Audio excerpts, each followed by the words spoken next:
decidedly old school and occasionally inappropriate. Tell the difference between Yes, he is brusque and he can be abrupt. And yes, he sometimes says some things which are totally out of order. A stark contrast to the modern, younger royal family. But before he joined the House of Windsor, Philip's life was an epic tale of war. Several people were executed, and Prince Philip's father looked very likely to suffer the same fate. Illness and tragedy. Philip's mother was clearly falling into a state of mental decline. Abandonment. His father was living with a mistress in Monte Carlo. And heroism. Prince Philip probably saved hundreds of lives on his ship by his very, very swift action. It's a life that dashes from the war-torn Mediterranean. A royal family running for their lives, pretty much as dramatic as you can get. To the streets of Paris and the school halls of Nazi Germany. Well, he would have been exposed to all of the doctrine that was being pumped out by the Nazis at that time. How did this royal survivor come through such extraordinary times? Having such a troubled childhood, it's given the backbone to him to put up with anything. And could Philip's experiences before joining the House of Windsor explain his later life of service and devotion? There was nothing of a home life for him. There are some people who have difficult home lives who it drives to work harder and to succeed. After 50 years of experience, I find there's a great temptation to give advice.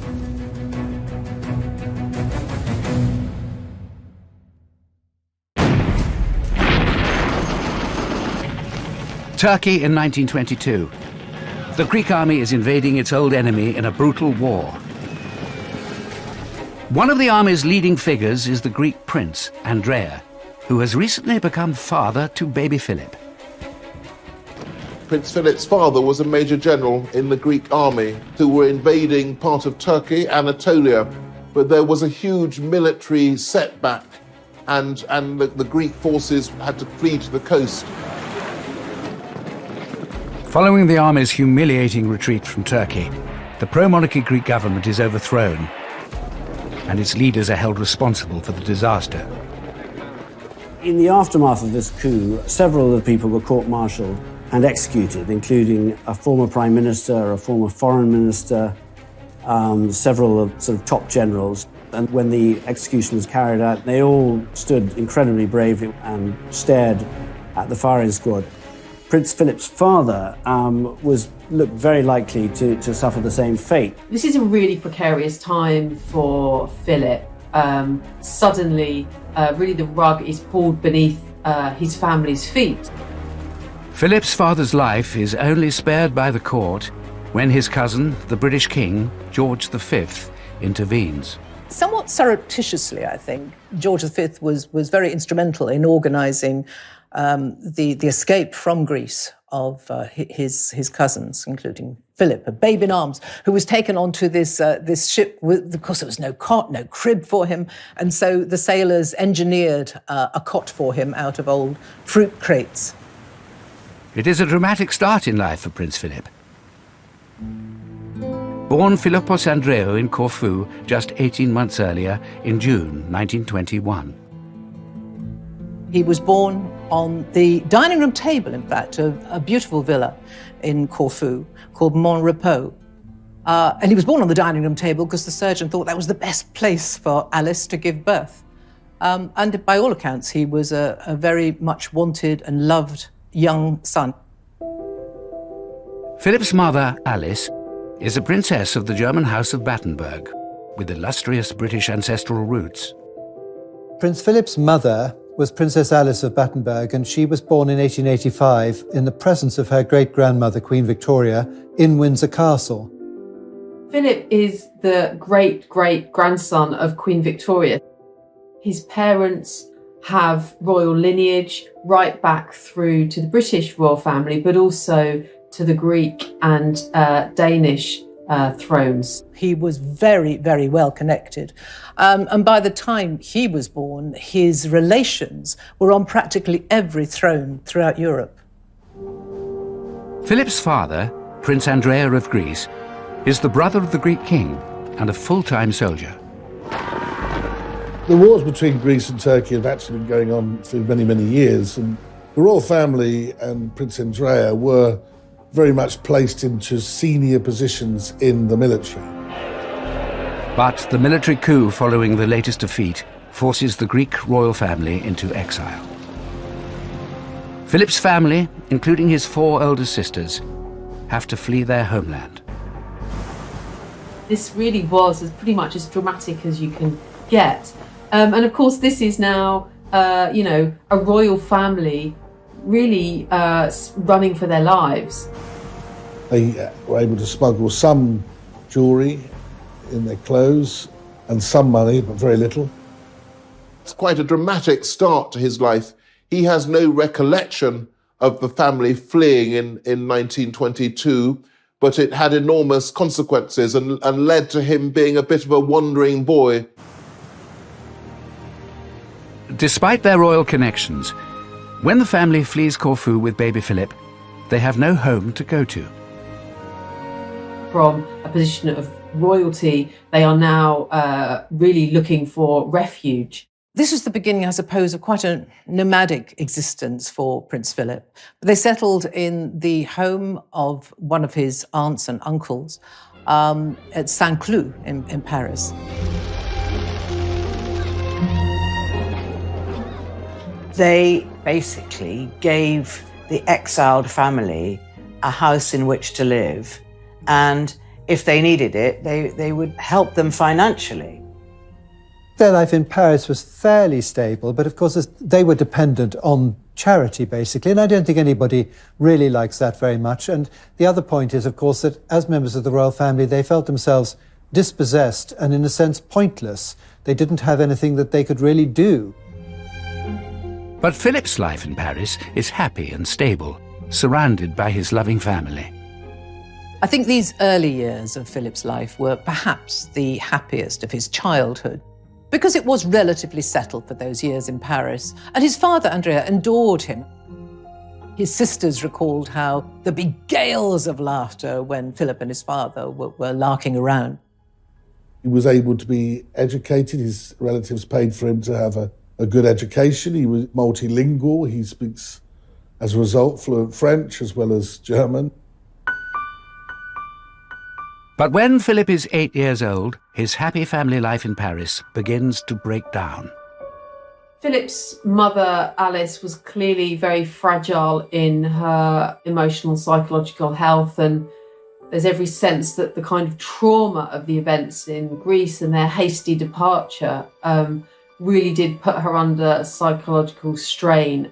No one really knows whether she suffered from bipolar disorder or whether she was, in fact, paranoid schizophrenic. Alice felt she communicated with the spiritual world. She took to lying on the floor for great periods of time, waiting for the spirits to tell her what she should be doing. Philip's father, Prince Andrea, has his own struggles with life in exile. I think that Andrea is perhaps unfulfilled because he's had life as a Greek royal, and then he's a major general in the army, and then suddenly he's an exile. And I think a middle-aged prince without a role, that's difficult. Alice's growing mental instability had a profound effect on her marriage, which maybe had never been that strong, but certainly in view of her eccentricities and her mental breakdown, Andrea spent less and less time with the family. Alice's family takes the decision that she needs urgent help.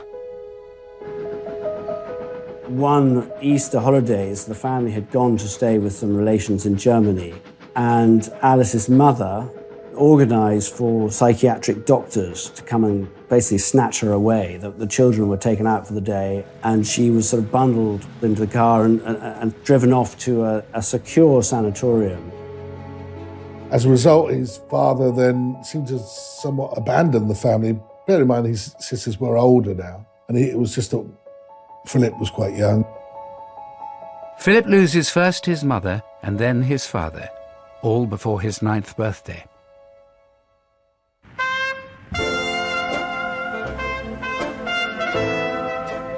Philip's father ended up living this rather lavish, sort of playboy lifestyle in many ways, with a mistress, moving to Monte Carlo, so quite a different kind of life than the one he'd had in Greece. Philip would see little of either his mother or his father for the rest of his childhood. Prince Philip, as a boy, seemed to take all this in his stride. He was a very cheerful, mischievous, practical joker, and it didn't seem as though he was especially affected by it.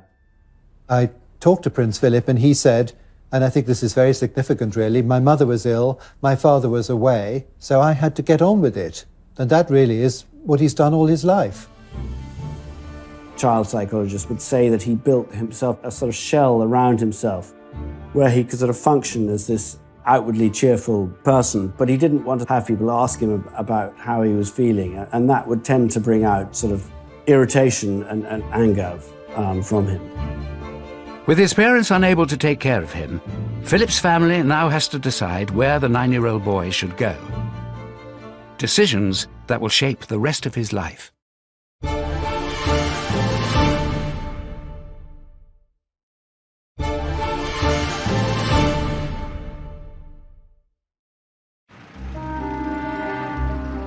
It's Paris in the summer of 1930, and aged just 9, Philip is coping with distress and upheaval. His mother, Princess Alice, is committed to an asylum in Switzerland, and his father, Prince Andrea, is in Monte Carlo with his mistress. You have to think that these formative years for Philip must have had a profound effect on his character, and I think indeed they did. He must have been confused, I imagine, and probably hurting. He must have felt abandoned by his parents. The family decides that young Philip will live with Alice's brother in England. George, the Marquis of Milford Haven, or Georgie as he is known, is Philip's uncle. He is a Royal Navy commander and happily married to Nada, a former Russian aristocrat with 2 children of their own. They had this beautiful house in England, in Berkshire, and basically Philip went to live with them and he absolutely adored George, his uncle. Philip is warmly welcomed into the home of the Milford Havens. A home, though, that is probably unlike any other he would experience. Prince Philip, I think, very much enjoyed both of their company. They were very sort of broad-minded. They had what was reputed to be the largest collection of pornography then existing. They sent their son, age of 17, he was sent to a brothel in Paris to round off his education. They were sort of quite out there, but their marriage was very strong. Though there was infidelities that took place in that relationship, what he witnessed as a boy were 2 people that genuine love and were warm to him. Philip's whole family, though, play a role in his upbringing.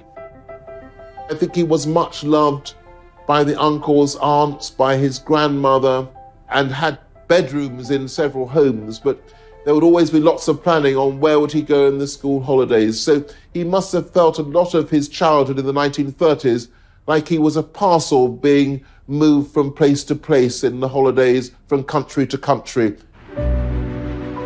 Some of those holidays are spent in southern Germany with his 4 elder sisters, who have all married German aristocrats. And it's Philip's second eldest sister, Theodora, who suggests a plan that would see Philip's life uprooted once again. When Prince Philip was living with the Milford Havens, some of his sisters were a little bit worried about their sort of bohemian ways. And Theodora, his second eldest sister, was married, and his family had started a school called Salem. Salem was a very different kind of school. And he was packed off there in his early teenage years, which he didn't really want to do. Philip arrives in Germany in the summer of 1933, with Hitler and his Nazi party now firmly in control. 1933, of course, is one of the most cataclysmic years in world history because it's the year that Hitler comes to power in Germany. So it seems a strange decision that that should be the year that Philip is sent for 2 or 3 terms to boarding school at Salem in Germany. The rise of Nazism was the backdrop for Philip's time spent at this school, and indeed a branch of Hitler Youth was established there. For him, it was a sort of rather bizarre and retrospectively interesting time. He saw an awful lot of Nazi saluting, which always struck him as mildly hilarious. It reminded him of boys sort of asking permission to go to the lavatory.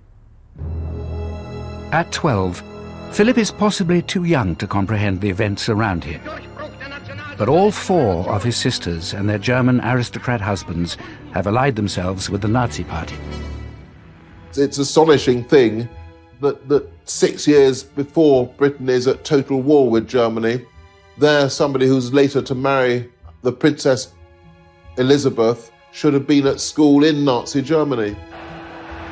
With rising political tensions in Germany, after 1 school year at Salem, Philip's family decides that he should leave and finish his education back in Britain. He would say, and has said in his adult life, home? Where's home? I don't know where home is. He had many homes. They were very welcoming, they looked after him, but he was essentially homeless. This sense of Philip as really without a home, without a rudder, without a sense of himself, without a clear identity. I think that really marks Philip out in his early years. But Philip finds a spiritual home when it's agreed that he should go to Gordonston, near the Highlands of Scotland. It's a progressive, newly established school run by Kurt Hahn, a German academic and friend of Philip's sister. Gordonston has always been described as a very sort of Spartan place, very sort of outward bound. But actually, it very much appealed to Prince Philip. He developed his leadership skills there. He was already quite independent, but he became, I think, more so when he was there. He did extremely well at the school. The school's ethos pushes the boys to be competitive, practical, and self-reliant. And it pushes them hard. Gordonston was tough, it was exacting, it was very physical. It wasn't just an experience for the mind, it was also one for the body. It was about feeling things, cold showers, waking up early, being pushed to the physical limit. And I think there Philip would have found a sort of distraction perhaps from his emotional pain. Gordonston was a very, very unusual school in its time. It wasn't your typical British boarding school. It was no Eton or Winchester, but it very much was part of moulding Philip in the outdoorsy, direct person that he became. Philip embraces the Gordonston regime, but the trauma that has marked his young life is set to return. It was while Philip was at Gordonston that there was a family tragedy which profoundly affected him, as it did the whole of the family. One of his sisters, Cecile, was coming with her husband and children over to the UK for a wedding. He was called into his headmaster's study to be told that his sister and her husband and her mother-in-law and her 2 boys had been killed in this plane crash. Prince Philip, on hearing the news, didn't break down. His sorrow was that of a man. But I think in Prince Philip's case, it was a sort of indication of how everything else in his life had hardened him in a way. Philip is 16 at the time of Cecile's death. He travels to the funerals at the height of Nazi Germany. Prince Philip, it must have been awful for him to know that he'd lost not only his sister, but his brother-in-law and his little nephews. The funeral was a sad affair, obviously, but a very strange affair, really, for him. The streets were sort of festooned with swastikas, and he was sort of part of a procession walking behind his sister's coffin, and he was this sort of forlorn figure in a sort of black overcoat. And within a year of losing his sister and her family, Philip suffers another unexpected bereavement. Shortly after Cecile's death, his favourite uncle, George Milford Haven, died of bone cancer. That's a double tragedy, really, for Philip. And, you know, he had to move on again. Life was just sort of one awful event after another, really, but he seemed to come through them all, and he sort of managed to remain a sort of outwardly cheerful young person. Philip develops an effective coping strategy to deal with the difficulties he faces: the stiff upper lip. When he finished at Gordonstoun, Philip was a very confident and competent young man, certainly on the outside. We'll never, I think, ever truly know what went and goes on inside Philip's head and his heart, because he'd had to, with such a difficult upbringing, have a very iron facade. But inside, he's always been quite sensitive. The void in Philip's life left by the death of his uncle is soon filled by George's younger brother, Lord Louis Mountbatten, who will become highly influential in the course of Philip's life. Lord Louis Mountbatten, the younger brother, really did take a lead in his life, and he was a great mentor. Mountbatten was a real doer. He was somebody who had great ambition, great talent, great networking. One of the first bits of advice Philip takes from his uncle Dickie, as Mountbatten is known, is to follow him into the Royal Navy. After leaving Gordonstoun in 1939, of course, the outbreak of war, Philip enrolls in the Royal Navy College at Dartmouth. And it is a royal visit to the college that summer that would change the course of Philip's life completely.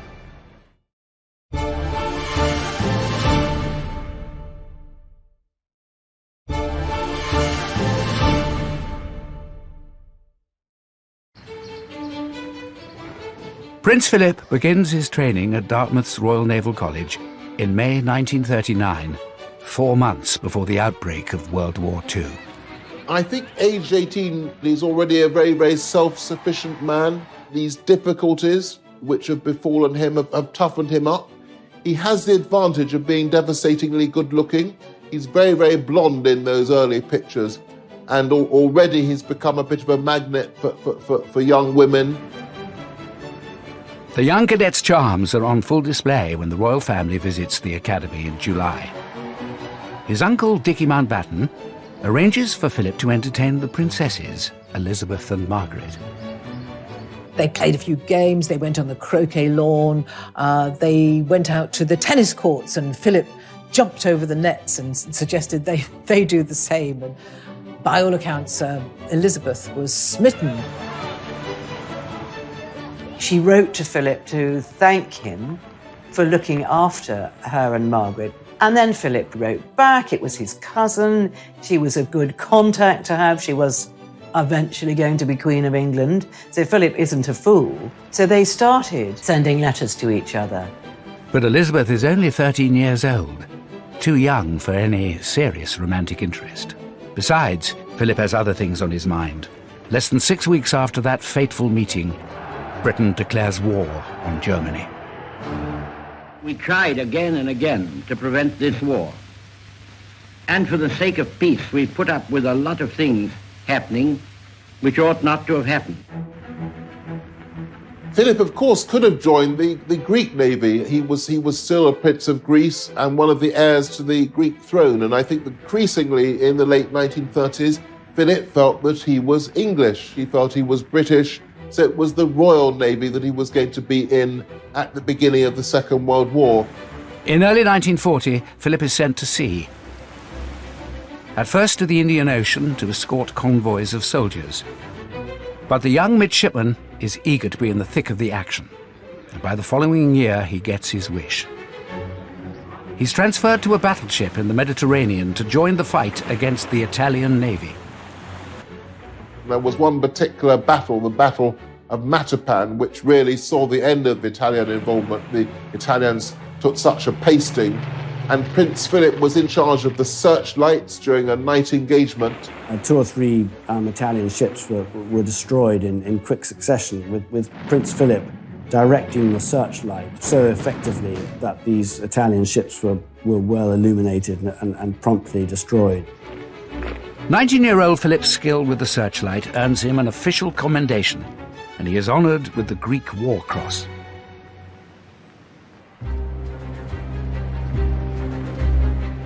Philip is proving to be a first-rate seaman, and by the age of 21, he has been promoted to first lieutenant, second in command of his ship, HMS Wallis.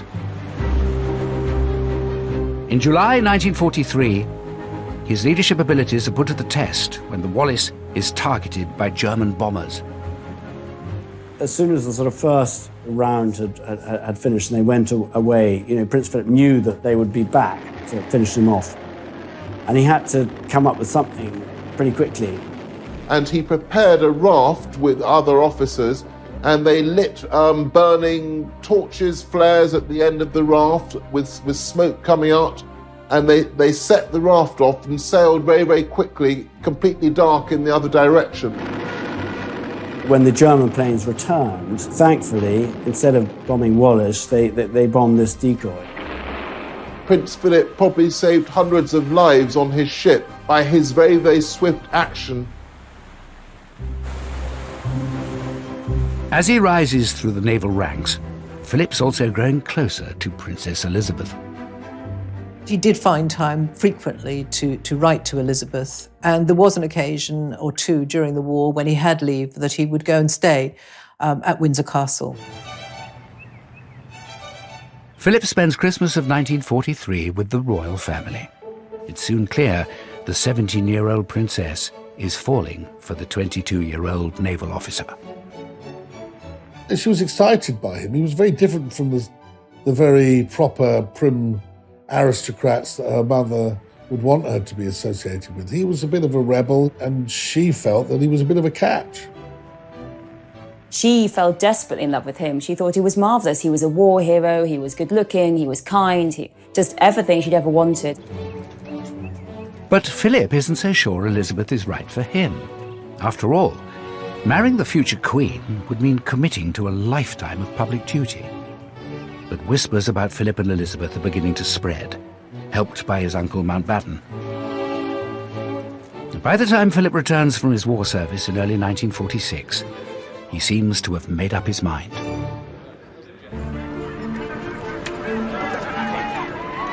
I think if you're sixth in line to the Greek throne, if you've only got about £600 in the bank, if you haven't got a settled home of your own, the chance of marrying the very attractive, intelligent, bright, sparky heir to the most prestigious monarchy in the world, I don't think that's a terrible opportunity. I think he only started to fall in love with Elizabeth about 1946, when the king started to warm to him and he was invited to more and more family events. He began to see the advantages of what was in front of him, but also the genuine affection would then develop with Elizabeth.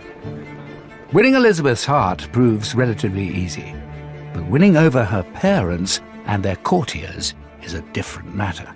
When everyone realised that Prince Philip was a serious prospect for Princess Elizabeth, there really was panic in the British establishment. He was not at all the type they expected, and there's a lot of distrust of him in the royal household, in the royal family, in the government.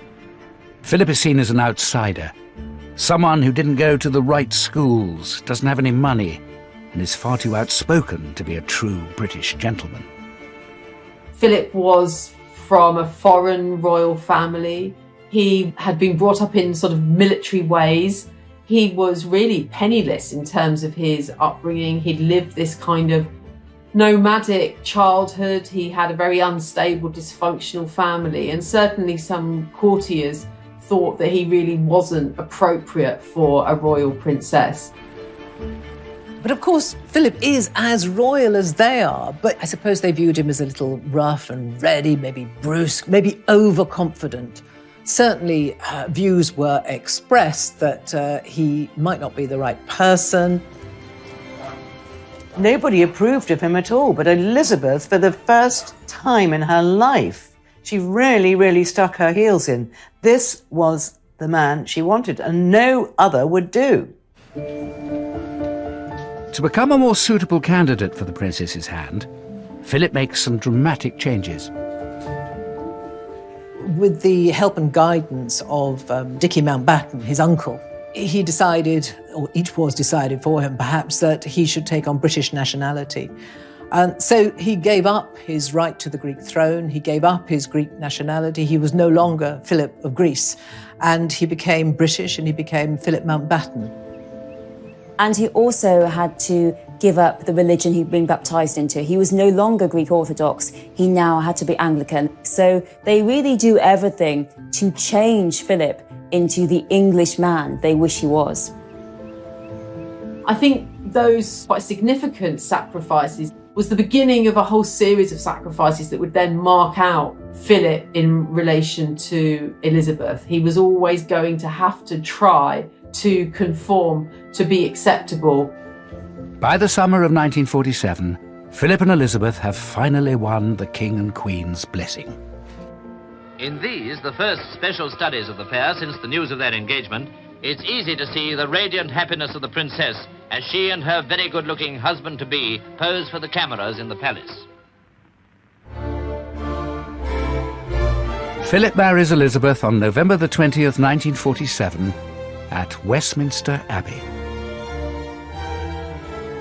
The wedding day of Philip and Elizabeth couldn't have been grander, couldn't have been more spectacular. People got very, very involved with it and very excited by it. And the crowds were absolutely huge.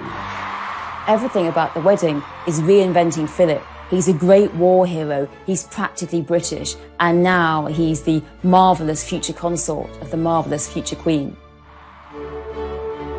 But for all the joy of the wedding day, there's a bitter pill for Philip to swallow. His mother is the only member of his immediate family by his side. His father, Prince Andrea, had died during the war, after not seeing his son for many years, and his sisters are not invited. It was deemed that his sisters who'd married Germans should not come over. It was too soon after the war, and so that was a source of great disappointment for him.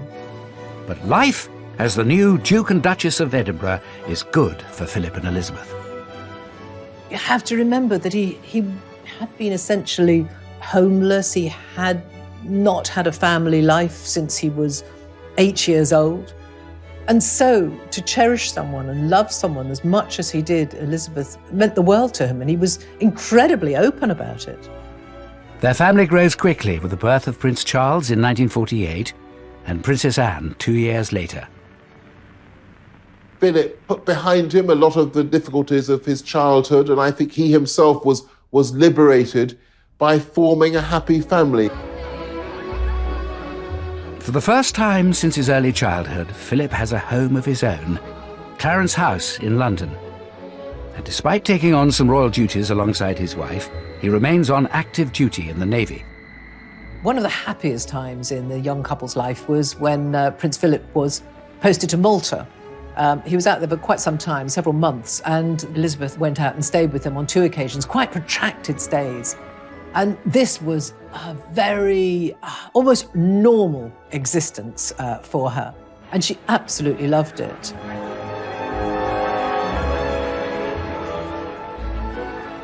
They had wonderful times that they would go to dances, they would drive, often without bodyguards.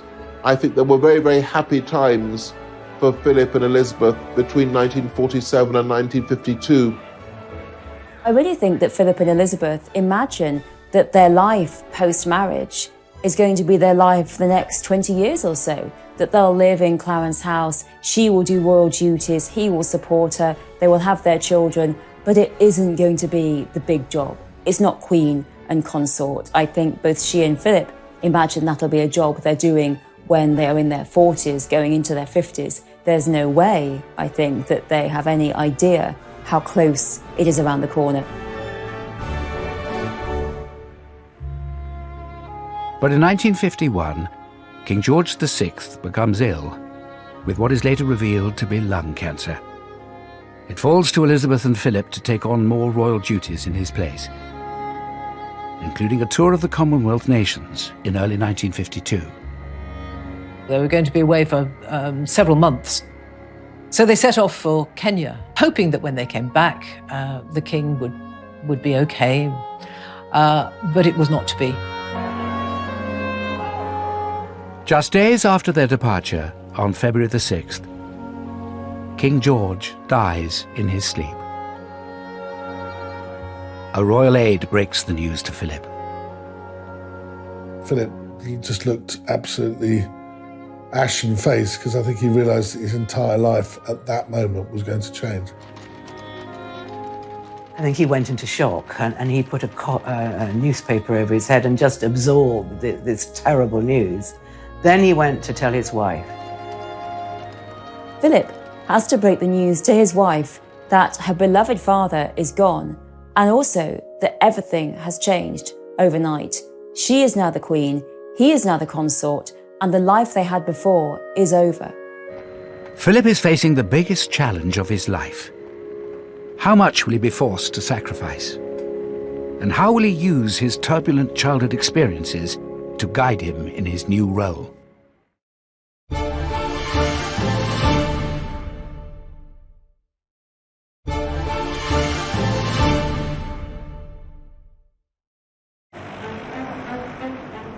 As the new Queen and the Duke of Edinburgh land in England from Kenya, following the death of George VI, they have to confront the reality of their new lives. Their entire life changed. When they arrived on the tarmac at London Airport, Elizabeth came down the steps first, and Philip hung back. And then, of course, the realization that the rest of his life, he was going to be 2 steps behind his wife, must have really hit him.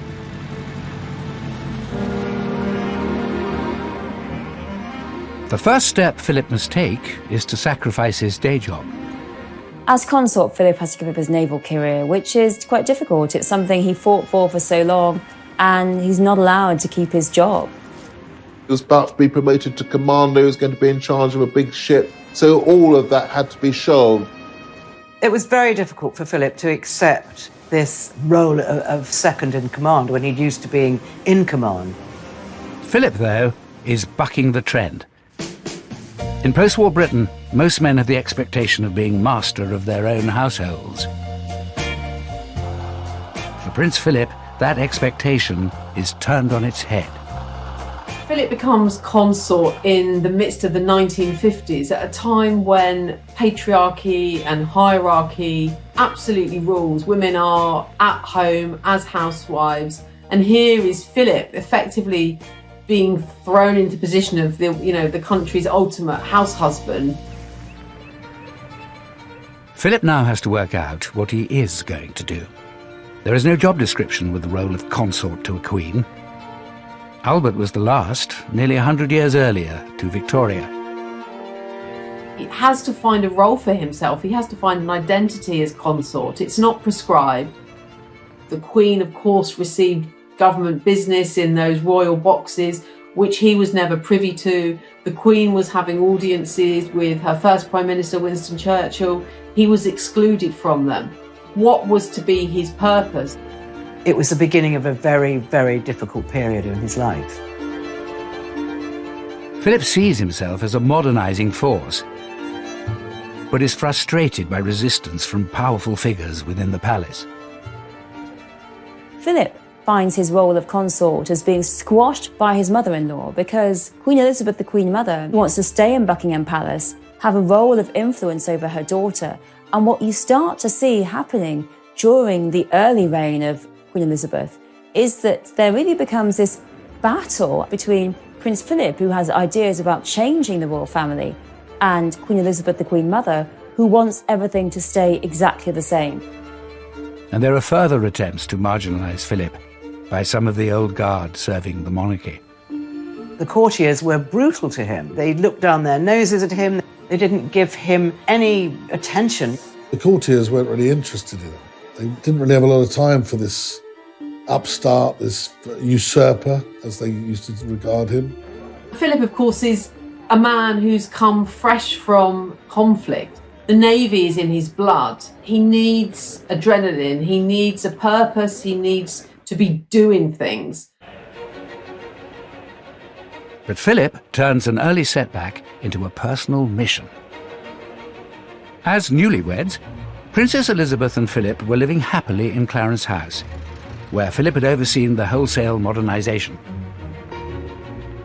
Philip really throws himself into creating Clarence House as a home for this young family. And that, I think, really reflects the fact he never had a home before. So they had all the mod cons, and Philip loved mod cons, and they had washing machines, dishwashers, they had all the latest gadgetry, which Philip loved. But as monarch, Elizabeth is expected to move into Buckingham Palace, which is a personal blow for Philip. No one likes living in Buckingham Palace. Buckingham Palace is really a big office, and no one ever seems to like living in there, and they were no exception. It lacked the intimacy they'd been used to, and his wife was no longer his wife. She was now really married to the country. She was always surrounded by advisors, by courtiers, people who wanted him out of the way. Philip, though, launches himself into revolutionising how things are done at the palace. He was a proud, successful man without a real role. This was a real dilemma for him. But he threw himself into modernising things at Buckingham Palace. And by goodness, things really did need to be modernised there. He went around Buckingham Palace, literally room by room, looking at what needed to be modernised, how communication around the palace could be improved. So he began to question the way things were being done. Of course, that didn't go down at all well, where things were done year after year, decade after decade, because that's the way tradition would have it. Now, he wanted to shake all that up. And so he made himself incredibly unpopular with an awful lot of the grey men, if you like, at the palace. Undaunted by the forces opposing him, Philip persists with his determination for a greater role. He wanted to do more and he wanted to have an influence, and the Queen knew that, and she put him, for example, in charge of the Coronation Commission to oversee the arrangements for the coronation. And here we see for the first time Philip being something of a maverick, perhaps because of his status as being an outsider, having a different kind of perspective. Philip feels very strongly that the coronation should be more modern, there should be open, that the BBC's request to televise it should be admitted. And there are traditionalists who disagree with this. They think it could undermine the majesty of royalty. But Philip sees the advantages of harnessing the new medium of television. He, for example, knew that the coronation was going to be a critical event, saw the opportunity of making the coronation this global event like none other, letting the television cameras into the Abbey for the first time. And against the reservations of the government and Winston Churchill, Philip really pushed that through. Philip is always battling to have his ideas taken seriously, always having to fight, because lots of people will say to Elizabeth, was that Philip's idea? Well, no, because they really exclude him and ignore him. For almost 2 days and nights, the crowds had been assembling in sunshine and rain for the moment when the young Queen, radiant in her exquisite gown, left the palace for Westminster Abbey. The coronation takes place on June the 2nd, 1953, with television cameras capturing every moment. More than 20 million people in Britain tuned in to watch the ceremony. And 8 years after the war, another victory. Philip's sisters are allowed to attend, and so does his mother, Princess Alice, who is now living as a nun in Athens. Philip always been very, very fond of his mother, and I think he was really happy that his mother should be there. But she came in her grey nun's habit, so she was very obvious. It was a great moment for Philip and his relations. But the success of the coronation, both on the world stage and for Philip personally, comes off the back of a body blow for the man in the support role. I suppose Philip had to swallow an awful lot as a proud male and a royal male. But one thing that really grated with him was the fact that he was not allowed to give his name to his children, Mountbatten. After their marriage, the couple were known as the Edinburghs. But once Elizabeth ascended the throne, the plan is that she will be part of the House of Windsor. He expected, absolutely expected, that Elizabeth would take his name on marriage and that the children would take his name. So therefore, it would be the House of Mountbatten. Philip's assumption that the family will adopt his surname is political dynamite. Various people, most importantly Churchill, were dead set against this idea and were determined that the name should remain Windsor. There was a big row about it, but Philip lost the argument, and the Queen decreed that her children, Charles and Anne, would be part of the House of Windsor. But during the row, he said, what kind of man am I? I'm just a bloody amoeba, he said. So it was very, very hurtful to him. I think he really felt that if he gave up his title, his religion, his name, his nationality, then the actual reward would be that he got to be Philip, the House of Mountbatten, and not as that really made him feel very excluded, very humiliated, and it was a very difficult moment for him. Philip has a tried and tested way of dealing with the strains of royalty. I think having had the upbringing he experienced, he just adopted that same attitude to royal life. This is what I've married into. This is the hand I've been dealt. We'll just get on with it. And that's what he did. It wasn't always easy. There were rifts in the marriage. There were rocky periods. There were times when he felt he just had to get away, and did get away. Philip focuses his energies on where he believes he can make a difference.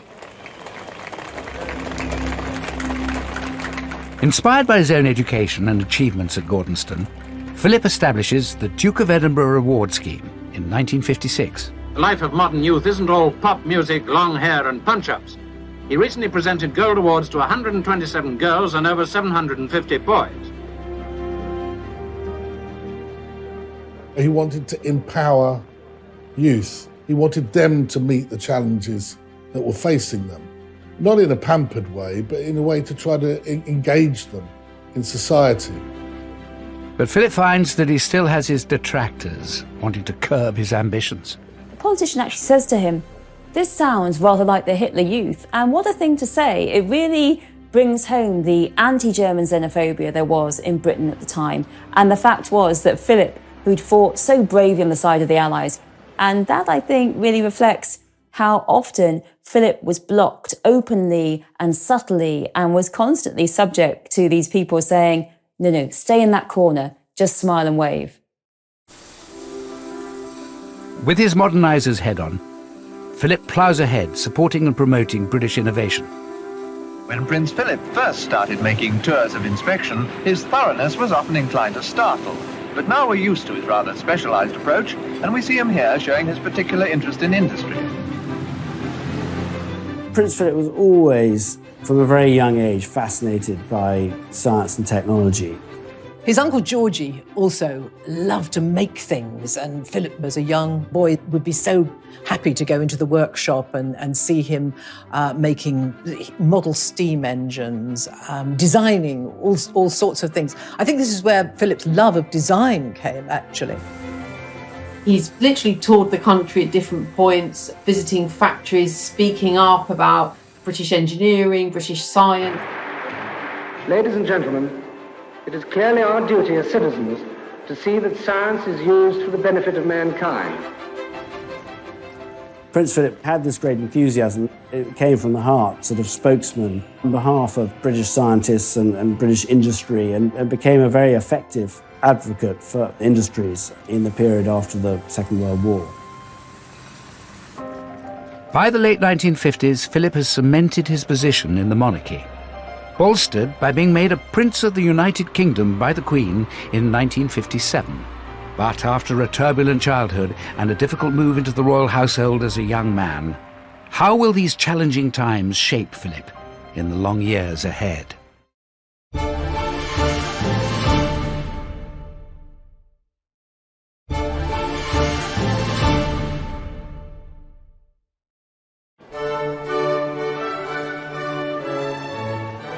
It's August 2017, and Prince Philip takes one final salute before retiring at the age of 96. In his 70 years by the Queen's side, he has carved out a unique role as her most loyal lieutenant and champion of hundreds of his own charities and causes. He's travelled enormously, 22,000 engagements, 800 charities that he's been involved with, And any charity that Philip has been involved with has said, yes, this man made an enormous difference. His early struggles are now a distant memory. But Philip's work as consort has undoubtedly been shaped by those tumultuous years. I think that having such a troubled childhood really made Philip the man that he is. I think it's given the backbone to him to put up with anything. And that has been his philosophy through his life. Don't moan about it, just get on with it. And that's what he's done. He is someone who doesn't take easily to compliments, but he has quite simply been my strength and stay all these years.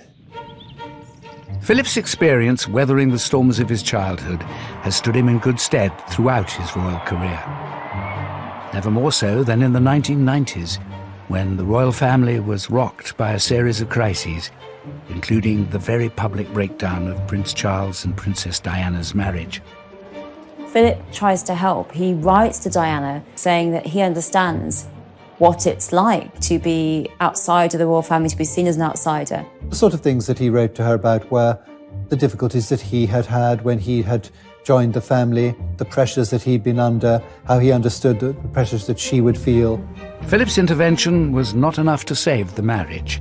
Charles and Diana officially separated in 1992, a year so bad for the royal family that the Queen called it horrific, although she said it in Latin.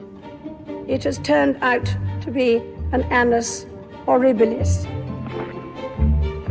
But worse was to come in 1997, when Princess Diana was killed in a car accident in Paris. Her young sons were staying at Balmoral with Prince Philip and the Queen when they received the terrible news. There was probably no one better qualified or better placed to help William and Harry after the death of their mother than their grandfather, Philip. You have to remember that he had essentially lost his mother when he was just coming up to 9, when she was committed to a sanatorium. His father also virtually abandoned him. So he was very empathetic, obviously, towards his grandsons, William and Harry. Another tragedy from Philip's childhood may have been on his mind when it came to advising the boys about the funeral procession. Prince William and Prince Harry weren't terribly keen on the idea of walking in the procession. Prince Philip took the long view, and he said, I think, when you're older, that you would very much regret not walking behind your mother's coffin. Philip had done it himself behind his own sister's coffin, age 16, walked behind Cecile's coffin, devastated, full of pain. It's a very sweet moment when Prince Philip puts his arm round William as they go under Admiralty Arch. Although people, when you look back, think it was something too much for Prince Harry to do, and he himself has reflected upon that, I suspect as he gets older, he'll be pleased that he did it and that he listened to the wise counsel of his grandfather, somebody who I think has experienced great tragedy in his life. The dark days of the 1990s hurt the royal family's standing with the British public. Prince Philip plays an important role in helping restore the family's popularity in the 21st century, perhaps motivated by his own experience of how quickly a nation can turn against its monarchy. His family were thrown off the Greek throne and he had to flee in a packing box. So I think that he was always conscious of that, and always conscious that even though the British monarchy seemed so stable, that it could be knocked off its perch. Philip came from the European royal family, and they were constantly being deposed, they were abdicating, they were having their kingdoms taken away. And he felt very much that the British royal family must stick together. They must all work together for the common aim, which is the good of the monarchy. In 2020, the royal family is facing new challenges, not least the departure of the Duke and Duchess of Sussex. The Duke and Duchess of Sussex have announced they intend to step back as senior members of the royal family. I think we all know from recent history that becoming part of the British royal family is not easy. Diana bailed out, Fergie bailed out, Harry and Meghan have both left royal duties. It's not easy, but I think Philip really made the best of it. On the occasion of their golden wedding anniversary, Philip gives an insight into one of his guiding principles. The main lesson that we've learned is that tolerance is the one essential ingredient of any happy marriage. It may not be quite so important when things are going well, but it is absolutely vital when things get difficult. Prince Philip's life has never been smooth sailing. Beginning with exile and abandonment, through his wartime heroics and early battles with the royal establishment, to the tempestuous years of the 1990s. But it's these storms that have given him the resilience and the strength to succeed in his role, guiding his family, supporting the Queen, and serving the country for more than 70 years.